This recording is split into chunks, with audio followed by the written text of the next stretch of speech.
오늘 우리에게 주신 하나님 말씀 봉독하겠습니다. 마태복음 15장 21절부터 28절까지 말씀입니다. 이 말씀 봉독할 때 살아계신 하나님의 음성이 들려지기 바랍니다. 다 같이 한 목소리로 합독하시겠습니다. 예수께서 거기서 나가사 두로와 시돈 지방으로 들어가시니 가나안 여자 하나가 그 지경에서 나와서 소리질러 이르되 주 다윗의 자손이여 나를 불쌍히 여기소서 내 딸이 흉악하게 귀신 들렸나이다 하되 예수는 한 말씀도 대답하지 아니하시니 제자들이 와서 청하여 말하되 그 여자가 우리 뒤에서 소리를 지르오니 그를 보내소서. 예수께서 대답하여 이르시되 나는 이스라엘 집에 잃어버린 양 외에는 다른 데로 보내심을 받지 아니하였노라 하시니 여자가 와서 예수께 절하며 이르되 주여 저를 도우소서. 대답하여 이르시되 자녀의 떡을 취하여 개들에게 던짐이 마땅하지 아니하니라. 여자가 이르되 주여 올소이다마는 개들도 제 주인의 상에서 떨어지는 부스러기를 먹나이다 하니 이에 예수께서 대답하여 이르시되 여자여 내 믿음이 크도다 내 소원대로 되리라 하시니 그때부터 그의 딸이 나으니라. 아멘. 이 말씀은 하나님 말씀입니다. 오늘 성서의 영웅 94번째 시간은 가나안 여인에 대해서 말씀을 나누려고 합니다. 이 가나안 여인을 마가복음에 의하면 수로보니게 여인이라 이렇게 얘기합니다. 그러니까 우리가 수로보니게 여인이 많이 들었잖아요. 근데 이 수로보니게라는 말은 시리아에 사는 페니키아 사람이라는 겁니다.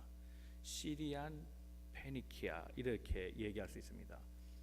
이방 지역의 여자라는 겁니다. 가나안 여인, 여긴 약간 멸시하는 말이 들어가 있거든요. 왜냐하면 가나안은 이스라엘이 정복했던 것 아닙니까? 정복지입니다. 정복지, 식민지의 백성입니다. 그러니까 가나안 여인 그러면 속국, 우리가 밟아버린 민족, 우리의 노예가 됐던 민족, 그런 민족의 여자라. 그런 약간 경멸스러운 그런 의미가 담겨져 있습니다. 그런데 예수님은 이 여인을 믿음이 큰 여인이라 그렇게 칭하십니다. 믿음이 큰 여인. 어찌된 일인지 이 여인의 믿음이 왜 이렇게 큰 믿음이라고 칭찬을 받았는지 우리가 다 읽진 않았습니다만 앞부분에 나오는 얘기는 바리새인 얘기입니다. 바리새인들은 하나님이 야단치셨어요. 예수님이 야단치셨어요. 너희들은 겉만 흉내내고 있다. 마음은 내게서 멀도다 그랬는데 그 말의 본래 의미를 성서적 의미, 원래의 그 원어적 의미를 보고 세번역을 보더라도 그렇게 되어 있습니다. 흉내만 내는 믿음. 다시 말하면 바리새인과 이 가나안 여인의 믿음을 비교하면서 바리새인은 흉내만 내는 믿음이었고 이 가나안 여인 속에서 나오는 믿음, 겉모양이 아니라 그 깊은 데서 끌어올려지는 샘물과 같은 믿음을 가졌다. 주님이 그렇게 칭찬해 주셨습니다. 오늘 말씀을 통해서도 오늘 우리가 가나안 여인이 인정받은 것처럼 우리의 믿음이 칭찬 듣는 믿음 되시기를 주님의 이름으로 축원합니다. 우리 옆에 분 서로 권면하시고 말씀 듣겠습니다. 하나님은 오늘도 당신을 향한 계획을 가지고 계십니다. 자, 우리가 생각할 때요, 우리가 조금 먼저 좀 선이해를 좀 해야 될 것이 있는데 그건 뭐냐면 하나님에 대한 이해와 어머니에 대한 이해입니다. 오늘 이 여인은 자식 문제를 가지고 나왔거든요. 자식의 문제가 어머니의 문제였습니다. 어머니의 문제는 아니었는데 자식의 문제였는데 자식은 어머니의 문제를 내 문제라고 생각하지 않을지 몰라도 어미는 자식의 문제를 내 문제라고 생각하는 것, 그것이 어미의 마음 아니겠습니까? 자, 하나님을 창조자라 얘기하죠. 창조자, 크리에이터, 또 다른 말로 하면 메이커입니다. 메이커, 만드시는 분이잖아요. 그러니까 하나님은 인생을 만들어 놓고 두 가지를 염두에 두세요. 하나는 너무 기뻐하세요. 모든 피조물들을 하나님 보고 다 좋아하셨어요. 너무 기뻐하세요. 두 번째는 무한 책임이에요. 무한 책임. 만들어 놓고 버리는 게 아니고 한번 만들어 놓고 만들면 끝이지 뭐 이런 무책임한 말이 아니라 한번 만들어 놓고 끝까지 붙잡으시는 것이 하나님 마음이에요. 여러분 회사의 제품도 그렇잖아요. 좋은 회사는 메이커, 좋은 회사는 제품을 하나 만들어 놓고 그 제품을 자랑스러워해요. 우리 제품이 최고입니다. 자부심이 있죠. 그리고 그 제품을 끝까지 책임져요. 문제가 있으면 바꿔줘요. 잘못된 거 고쳐주고 그리고 다시 쓰게 하죠. 그것이 계속 달아 없어질 때까지 책임을 진다. 무한 책임을 지는 회사, 그게 좋은 회사 아니겠어요? 어머니가 그래요. 어머니는 메이드 인 모잖아요, 그죠? 어머니가 메이드 인 모잖아요. 어머니가 만들었어요. 메이드 인 자식이에요. 모든 것들을 다 만드셨어요. 자식을 만들었다, 생산해 놨다고요. 그 자식을 너무나 좋아하세요. 너무 사랑하신다고. 그게 어머니예요. 그리고 그 자식의 문제가 있다면 무한 책임을 지는 게 어머니인 거예요. 그 마음을 가지고 이 여인이 주님 앞에 나왔습니다. 근데 딸의 문제가 무엇이었느냐? 귀신 들렸다는 겁니다. 이건 불치병입니다. 난치병이고 돈도 많이 들어가는 병이고, 그렇다고 낫는 병도 아니고, 어떻게 해결할 수 없는, 사회에서는 죄악시하는, 타부시하는 그런 질병, 나쁜 질병에 걸린 겁니다. 이게 어머니의 마음에 있었습니다. 이 문제를 가지고 주님이 지나가신다는 말을 곧 찾아옵니다. 주님이 왜 두로와 시돈, 소위 이방 지역, 페니키아 지역으로 가셨는지는 설명이 안 돼 있으니까 모르지만, 여하튼 주님이 지나가신다는 말을 듣고 자식의 문제를 가지고 이 어머니가 예수께 나왔다는 겁니다. 그가 나올 때 첫째 이런 마음으로 왔습니다. 나는 아무 갈 데가 없습니다. 내가 갈 데라고는 예수님 당신밖에는 이제 없습니다. 내 마지막 만남은 당신입니다. 이런 마음으로 왔다는 겁니다. 여러분, 우리가 갈 데가 있다는 건 좋은지 몰라도 적어도 신앙생활하는 데 있어서는 갈 데가 많다는 것은 그렇게 좋은 게 아닙니다. 이 사람은 아이의 병을 이제 인식하고 나서부터 갈 곳을 다 잃어버린 여인이었습니다. 첫째는 공동체로부터 격리됩니다. 남편으로부터 이제 관심을 다 이제 접어두게 됩니다. 왜 그런가 하면 그때 남자들은 참 나빴어요. 사회가 그랬어요. 자식이 문제가 생기면 그게 다 여자 탓으로 모른 거예요. 마녀 사냥을 한 겁니다. 여자가 잘못됐으니 여자가 낳았잖아요. 그러니 네가 책임져라는 겁니다. 그리고 책임 안 집니다. 이게 수컷들입니다. 아비가 자식된 아픔을, 자식의 그 아픔을 내 아픔으로 여기는 게 아니고 어미의 잘못으로 돌려버리고 집안으로 쫓아버립니다. 오늘 본문에도 남편이 나와 있다는 말은 없습니다. 가족이 동행했다는 말이 없어요. 틀림없이 이 여인은 가족에게 쫓겨난 겁니다. 집을 나가면 갈 데가 어디 있습니까? 갈 데 없습니다. 이 여인은 이방인이라는 외로움이 또 있습니다. 이방인이라는 말, 그것은 하나님을 알지 못한다는 뜻입니다. 하나님을 찾기에 어려운 사람들이 이방인 아닙니까? 갈 데가 없습니다.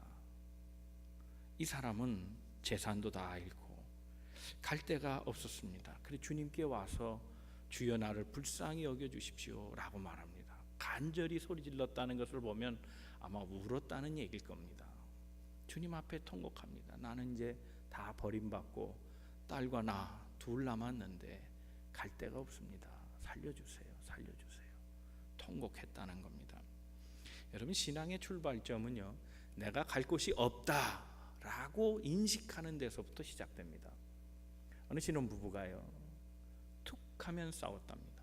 그런데 이 아내의 고질적인 병이 뭐냐 하면 싸우면 친정한다는 거예요. 그럼 며칠 있다 오는 거예요. 그냥 얘기도 안 하고 그냥 없어지면 친정이에요. 한 번, 두 번 집에서 받아줬어요. 습관이 돼버리는 겁니다. 그런데 어느 날, 야, 이거 내가 힘들다 그래서 잠깐 봐줬더니 얘가 우리 집에 오면 안 되겠다. 친정아버지가 그렇게 마음을 먹은 겁니다. 하루는 또 싸우고 이제 친정집으로 왔을 때 아버지가 엄히 야단쳤다는 겁니다. 가서 뼈 묻어. 싸운다고 이제 다시는 오지 마. 안 받아줘. 아주 매몰차게 야단치고 돌려보냈다는 겁니다. 그때부터 이 집이 좋아졌다는 거예요. 왜요? 갈 데가 있으니까 또 싸울 수 있잖아요. 싸우고 거기 가면 되니까 갈 데가 있다는 게 좋은 것 같아도 안 그래요. 그런데 아버지가 안 받아주니까 싸우고 나면 갈 데가 없는 거예요. 그 다음부터 가정에 평화가 왔다는 겁니다. 우스갯소리 같지만 신앙생활도 똑같아요. 갈 곳이 없어야 돼요. 갈 곳이 많은 사람들, 그 갈 곳이 많은 사람들이 신앙생활하기가 도리어 어렵다는 겁니다. 여러분, 이 여인이 내가 갈 곳이 없다라고 느끼게 한 그게 뭡니까? 핸디캡입니다. 핸디캡. 이 여인이 가지고 있는 핸디캡이 결국 하나님을 찾게 한 겁니다. 이방인이라는 핸디캡, 여자라는 핸디캡, 귀신 들린 딸을 가지고 있다는 이 핸디캡, 이 치료의 과정에서 돈을 다 잃어버리고 가난해졌다는 이 핸디캡, 그러니까 정신적으로, 영적으로, 물적으로, 또 건강학적으로 다 이제 망가져 버린 겁니다. 의지할 데가 없다는 겁니다. 이 핸디캡 때문에 하나님 앞에 나온 겁니다. 저는 일을 할 때 어떤 부분은 멀티타스크 합니다. 그런데 어떤 부분은 잘 못해요. 쉬운 거, 허드렛 일은 시간이 너무 아까울 때가 있어요. 그러면 한 가지를 못합니다. 두 가지, 세 가지 해야 마음이 편합니다. 쉬운 거니까 한 가지 하고 한 가지 하기 너무 좀 아까운 생각이 들어서 그런 경향이 있어요. 그런데 정말 중요한 일, 정말 중요한 일을 할 때는 하나님 말씀 묵상한다거나 설교 준비를 한다거나 기도한다거나 할 때 두 가지를 할 수 없잖아요. 그러니까 저는 어떤 의미에서는 멀티타스크, 일반 생활에서는 그렇게 하는 것 같아도 음악도 들으면서 뭐 다른 작업도 하고, 그런데 실제로는 그런 것 같지는 않아요. 두 가지 일을 못하는 성격입니다.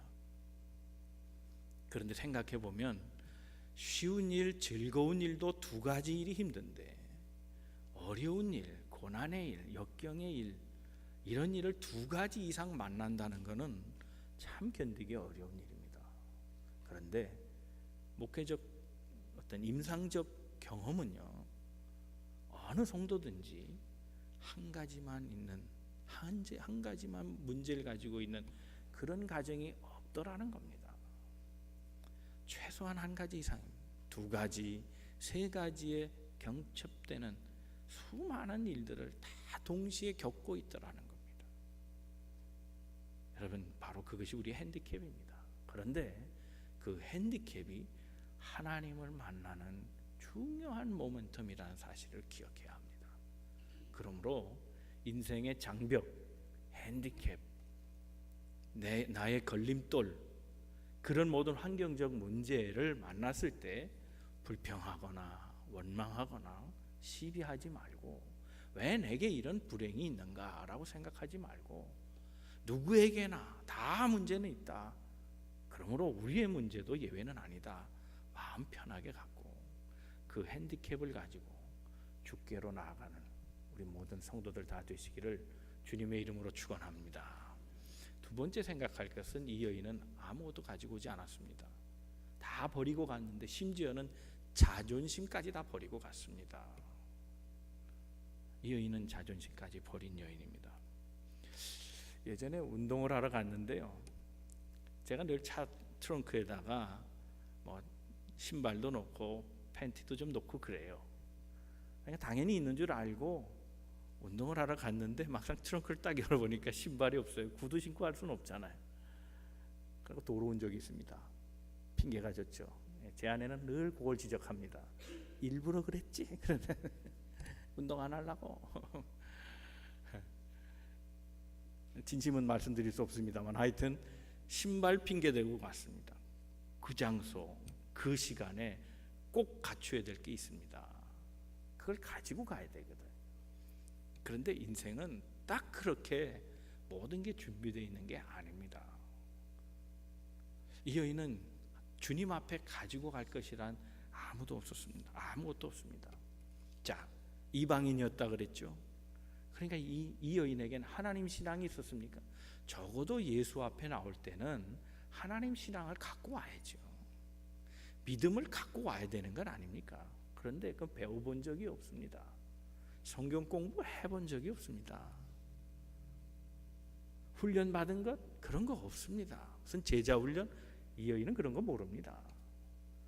아는 것도 없고 훈련 받은 것도 없고 내세울 것도 없는 아무것도 없습니다. 있다면 자존심 하나입니다. 자존심 하나. 그거는 버릴 수 없습니다. 적어도 내가 어미로서의 자존심, 내 딸을 지켜야 된다는 그 어미로서의 자존심 하나 가지고 삶을 버텨온 겁니다. 그를 지켜주는 것이 아무도 없었습니다. 그러나 내가 나를 지켜야 되기에 자존심만은 버리고 살아갈 수 없었습니다. 생각해 보면 버리지 못한 사람들 역시 신앙생활이 잘 안 되는 걸 봅니다. 가진 게 많은 사람들, 준비된 사람들, 많은 걸 소유한 사람들이 안 돼요. 그런 내용들이 뭡니까? 지식이죠. 학벌이 그렇습니다. 재산이 그렇습니다. 건강이 그렇습니다. 세상의 커리어, 성공이 그렇습니다.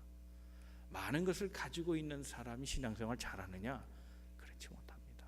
오히려 가진 것 때문에 신앙생활이 더 어려운 것을 봅니다. 그런데 진짜 신앙생활은 아무것도 가지지 않은 빈 마음 다 버렸을 때, 사도 바울은 예수 만나고 그것을 즉시로 발견했기 때문에 주님을 만난 다음에 다 버리는 작업부터 먼저 합니다. 주를 따르기 전에 버리고 갔습니다. 마치 육상 선수가 평상복을 입다가 운동, 게임에 임하면 모든 것을 다 벗어버리고 가장 무게를 최소화해서 러닝 그리고 팬티만 입고 뛰는 것처럼 경기에 임할 때 다 버려야 되는 것처럼 바울은 신앙생활하면서 버리는 작업부터 시작했습니다. 그게 옳은 태도입니다. 아무것도 가지지 않은 것, 그게 신앙의 출발점이어야 한다는 겁니다. 가끔 전도를 하다 보면요, 전도를 받는 사람들, 비신자들의 독특한 경향을 읽어볼 수가 있습니다. 그건 뭐냐면 강한 자존심입니다. 자기가 포기가 안 되는 겁니다. 그래서 예수 못 믿습니다. 그래서 오히려 우리가 전도할 때 너무 굽신거릴 필요가 없다 생각합니다. 전도의 마지막, 그 마지막 전환점은 자기를 꿇을 때 오는 겁니다. 그때가 돼야 복음을 받아들이는 겁니다. 오늘 본문을 보면요, 본문은 예수님께서 이 여인의 자존심을 얼마나 깎아놨는지, 그 남은 자존심 가진 게 없습니다. 아무것도 없는 이 여인에게 그 알량한 남은 자존심 하나마저도 싹 뺏어버리는 엄청난 잔혹한 말씀을 하신 걸 볼 수 있습니다. 26절, 27절 한번 같이 읽어보겠습니다. 시작. 대답하여 이르시되 자녀의 떡을 취하여 개들에게 던짐이 마땅하지 아니하니라. 여자가 이르되 주여 올소이다마는 개들도 제 주인의 상에서 떨어지는 부스러기를 먹나이다. 자녀의 떡을 취해서 개들에게 주는 게 옳지 않다. 그럼 이게 무슨 말입니까? 수로보니게 여인, 이 가나안 여인이 뭐라는 겁니까? 너는 개다라는 겁니다. 너는 개다. 내가 왜 개한테 내 자식에게 줄 떡을 먹이겠냐? 이건 정말 자존심 상하는 얘기입니다. 주님은 정말 잔혹한 말을 하셨습니다. 자존심이 상하는 말이지만, 그러나 이 여인은 이렇게 얘기합니다. 옳습니다. 이렇게 얘기합니다. 맞습니다. 저는 개입니다. 이렇게 얘기합니다. 자존심 버린 말입니다. 야, 여기까지 찾아왔는데 내가 그래도 자존심 하나, 그거 하나 내가 굽히고 여기까지 왔는데 그 알량한 것까지 나를 모독하고 내가 당신한테 기도받나 봐라, 그런 얘기입니다. 그런데 여인은 안 그랬다는 겁니다. 옳습니다. 저는 개입니다. 그러나 주인의 상에서 떨어지는 부스러기 은혜는 있지 않습니까? 남은 그거라도 좀 주십시오. 나는 그거라도 필요합니다. 그렇게 주님 앞에 나왔기 때문입니다. 이 모든 일이 가능했던 것은 이 여인이 자존심을 버렸기 때문입니다. 오늘 새벽에 말씀을 드렸죠. 오늘 새벽 기도에, 지금 새벽 기도에 이제 말씀 대행진 때문에 그런 건 아닌 것 같은데 많이 나오시는 것 같아요. 아니시죠? 아니 그래도 괜찮아요. 우리 그러자고 그런 거니까, 그죠? 말씀 대행진은 좀 많이 모이자, 그래서 그런 거니까 괜찮아요. 많이 오신 거 감사하고 좋은 일이죠. 그래야 하고. 새벽에 제가 말씀드린 겁니다. 많이 드린 게 중요한 게 아니고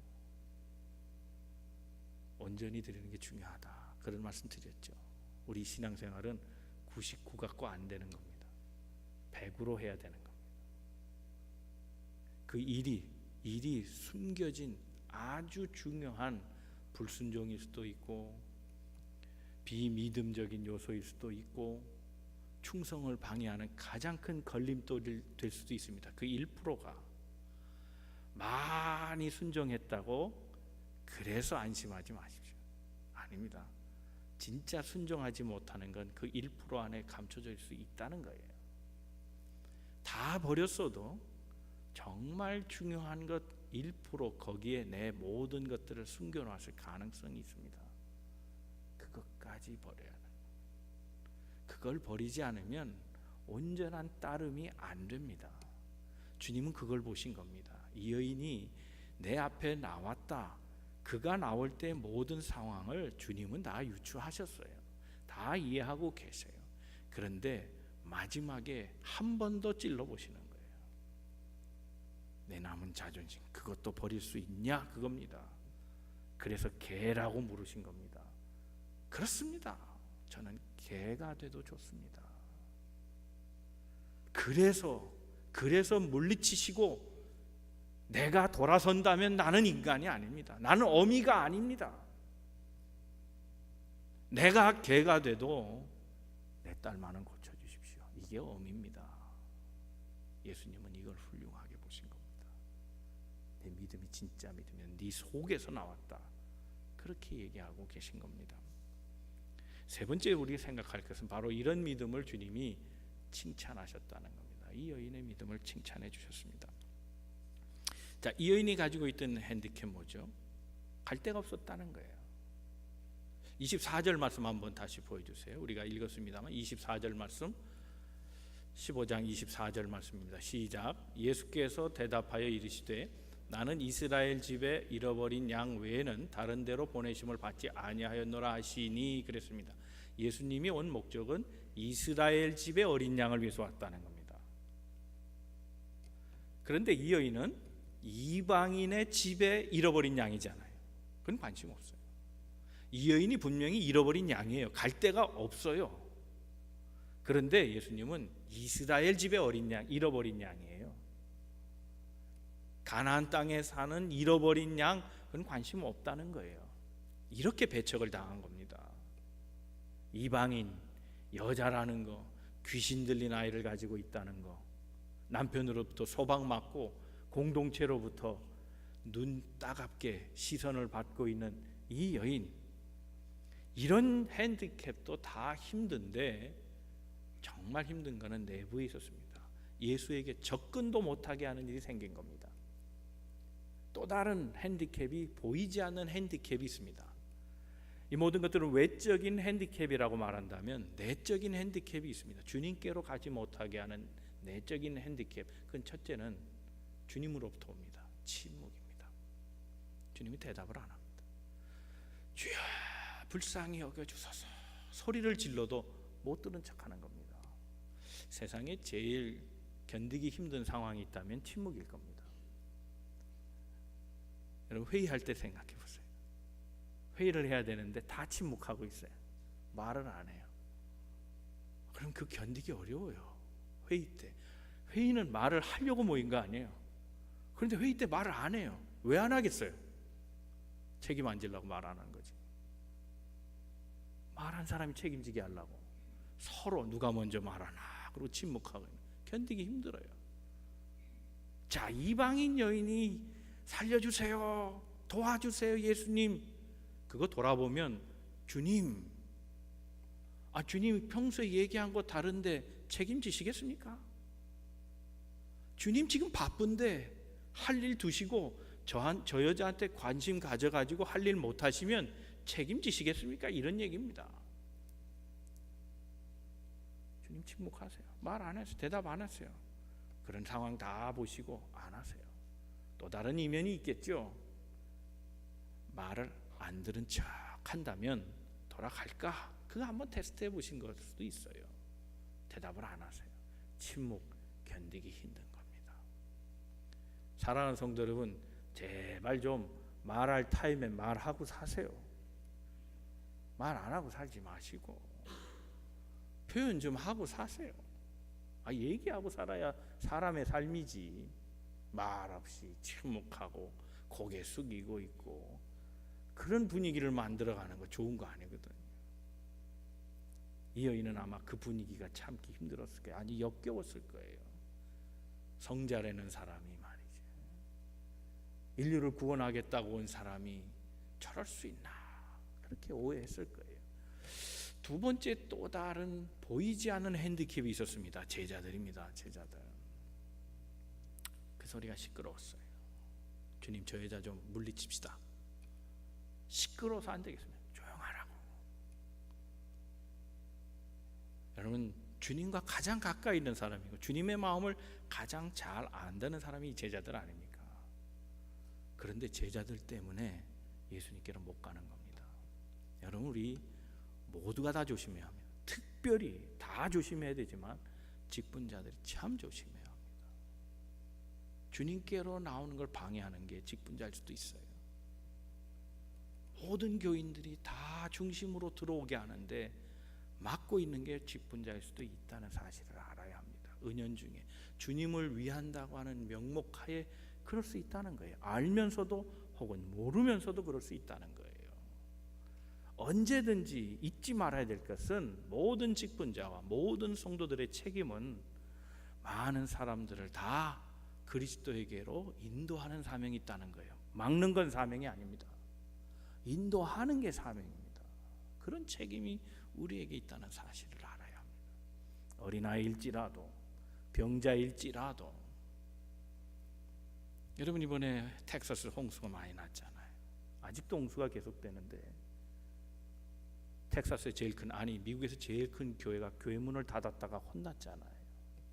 그것도 거짓말하고 문을 닫았어요. 우리도 침수를 당했습니다. 어느 트위터에서 물이 잠기지 않은 도로를 사진 찍어서 올렸어요. 교회가 거짓말하고 있다.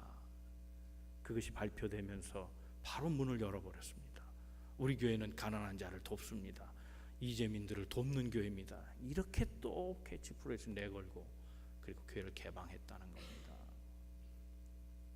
흉내만 내는 교회들, 예수 흉내만 내는 교회들, 예수 흉내만 내는 교인들 되면 안 됩니다.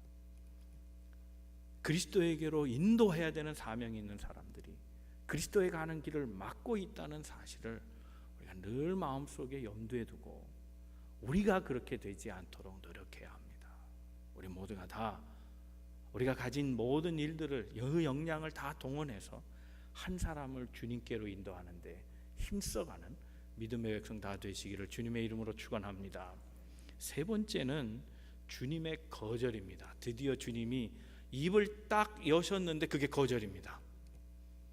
아까 말씀드린 개라고 표현하는 겁니다. 나는 관심 없다는 겁니다. 내 자녀들에게 관심 있지 개한테는 관심이 없다 그랬습니다.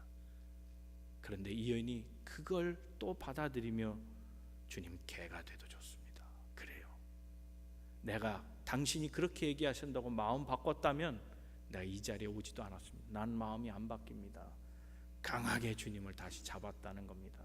그걸 진짜 믿음으로 보셨습니다. 말씀드린 대로 우리가 이 상황을 누구와 비교해서 읽어야 하냐면 바리새인과 함께 읽어야 합니다.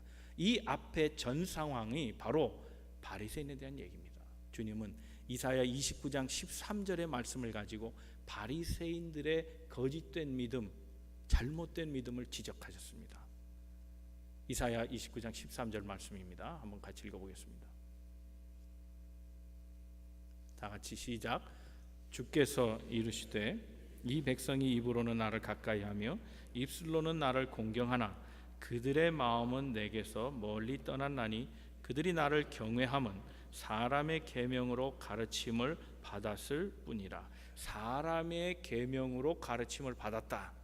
이 말을 세번역엔 이렇게 말합니다.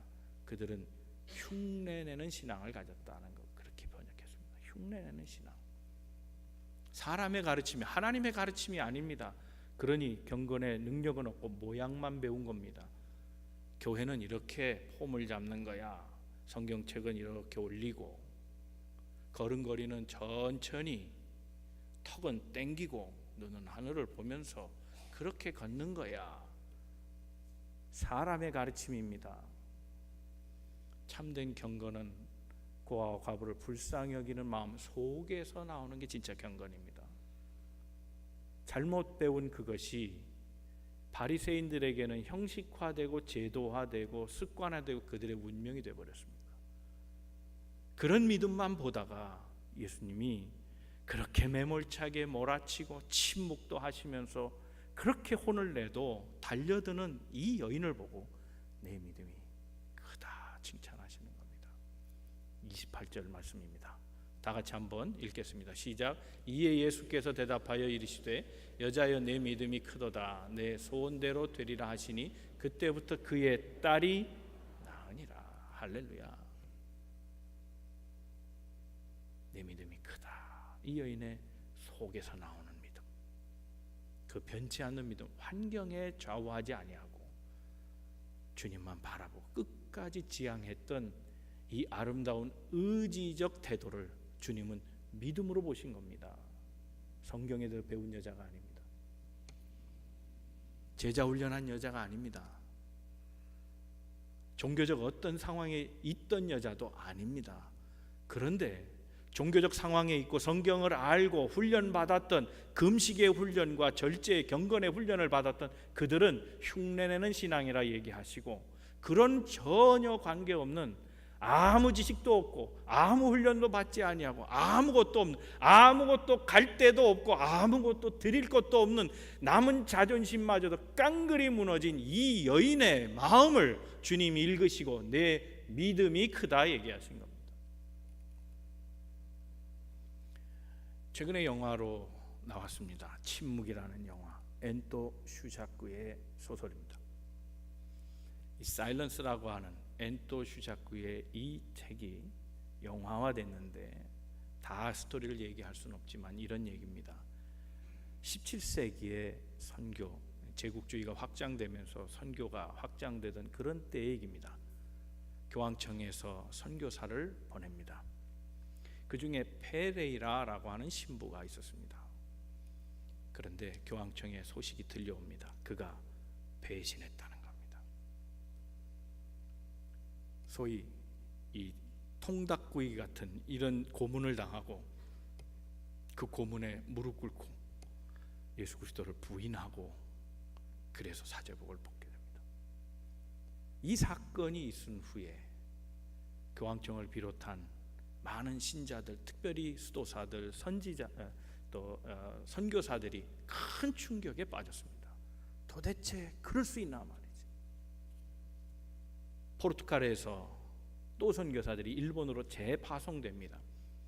그 중에 한 사람이 이름이 로드리고라고 하는 신부가 있습니다.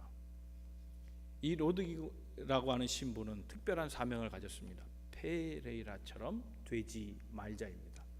그는 배반했지만 나는 배반하지 않으리라. 나는 순교도 각오하리라. 그런 마음으로 일본 선교를 시작했습니다. 일본 선교를 하다 그를 도운 사람이 있습니다. 기치지로라고 하는 일본 사람입니다. 엉터리 신앙인입니다. 그가 선교사를 통해 외국어도 배우고 여러 가지 덕을 보느라고 따라다녔지 신앙생활은 바꾸지 않았습니다. 결국 그에 의해서 고발당하고 감옥에 들어갑니다. 이 로드리고 신부가 감옥에서 첫날 밤에 코 고는 소리가 너무 심하게 들려서 잠을 못 잡니다. 웬 이 코를 이렇게 고나 그랬더니 나중에 알고 보니까 밤새 고문당하면서 신음하는 소리였다는 걸 알게 됩니다. 많은 사람들이 예수를 전하다가 감옥에 들어갔고 거기에서 밤낮 없이 매를 맞고 모진 고문을 당해서 신음 속에 하루하루를 보내고 있는 것을 알게 됐습니다. 어느 날 이제 그에게도 똑같은 협박과 회유가 들어옵니다. 내가 예수를 부인하면 살려주고, 만약 그렇지 않으면 너도 저들과 같이 고문을 당할 것이다. 안 넘어갔습니다. 나는 페레라처럼 될 수 없다. 그런데 더 나가서 더 다른 협박이 들어옵니다. 네가 계속 예수 그리스도를 부인하지 않는다면 너를 따랐던 사람을 다 죽이겠다고 얘기합니다. 그는 심각한 고민을 하기 시작합니다. 그러다 마침내 결단합니다. 페레라를 이해하기 시작했습니다. 그가 순교당하지 아니하고 배반한 이유가 있었구나. 그가 선교하던 사람들, 그 사람들을 살리기 위해 그가 배신했구나 하는 걸 알게 됐습니다. 그는 마침내 결단합니다. 예수를 믿음으로 배반하기로 합니다. 그리고 그 책에서 이렇게 얘기합니다. 밟아도 좋다. 이 말은 동판에 새겨진 예수 그리스도가 말을 하고 있는 겁니다. 로드리고야, 밟아도 좋다. 내 발의 아픔을 내가 제일 잘 알고 있다. 밟아도 좋다. 나는 너희에게 밝히기 위해 이 세상에 태어났고 너희의 아픔을 나누기 위해 십자가를 짊어진 것이다. 아파하는 내 마음 하나면 좋게. 외현으로 보면, 겉으로 드러난 것으로는 배반한 겁니다. 그러나 속의 모양으로 보면 이 사람은 믿음의 사람이었습니다. 십자가의 의미가 뭡니까? 많은 사람들을 살리는 건 아닙니까? 내가 죽고 남이 사는 것. 살았으나 죽을 수도 있고 죽었으나 살 수도 있는 겁니다. 그는 살았지만 그의 마음은 이미 순교한 겁니다. 그리고 많은 사람들을 살리기 위해 그는 배신의 길을 택합니다. 그는 처참한 모습으로 완전 패배자가 되어서 감옥에서 나옵니다. 얼굴을 들고 다닐 수 없었습니다. 이 모든 과정을 지켜본 기치지로가 그를 찾아옵니다. 그를 고발했던 사람이 그의 앞에 무릎을 꿇고 눈물을 흘리며 회개합니다. 고해 성사를 부탁합니다. 로드리고가 그에게 고해 성사를 베풉니다. 사제직으로 말하면 그는 더 이상 고해 성사를 받을 자격이 없습니다. 그럼에도 불구하고 그는 온 힘을 다해 고해 성사를 받아주고 기치지로를 용서합니다. 이것이 믿음입니다. 믿음은 세속의 제도나 가치나 형식으로 판단될 문제가 아닙니다. 믿음은 속의 것입니다. 오늘도 주님은 우리에게 그 속을 보십니다. 이익을 얻는 믿음이냐, 자기를 포기하는 믿음이냐, 겉으로 드러난 믿음이냐, 속에 내재되어 있는 믿음이냐를 보십니다. 겉으로 드러난 믿음을 보자면 바리새인만한 믿음이 없습니다. 그들은 경건에 열심히 했습니다. 금식했습니다. 11조 드렸습니다. 최소의 11조까지 드렸습니다. 모든 절기를 지켰습니다. 하나님 말씀을 매일 읽었습니다. 그러나 주님은 그들을 흉내내는 신앙이라 얘기하십니다. 배운 바가 없고 아는 바가 없고 가진 것도 없고 갈 데도 없었지만 주님만 붙잡은 그 여인, 자존심마저도 완전히 꾸겨졌으나 주님만 붙잡고 딸을 위해 목숨까지 내어놓고 주를 놓지 않으렸던 그 신앙, 그 가슴 속에서 터져나오는 이 신앙, 주님은 이것을 믿음이라 여기셨습니다. 사랑하는 성도 여러분, 오늘 우리가 다 핸디캡이 있습니다. 다 사고 뭉칩니다. 다 어려움 속에 있습니다. 그러나 여러분, 신앙적 의미로 보면 그것이 복입니다. 왜 복입니까? 주를 만날 수 있는, 주를 발견할 수 있는 모멘텀이기 때문에 그렇습니다. 사랑하는 성도 여러분, 우리가 주님 앞에 설 때 무엇으로 평가될 것입니까? 겉으로 드러난 믿음이 아닐 것입니다.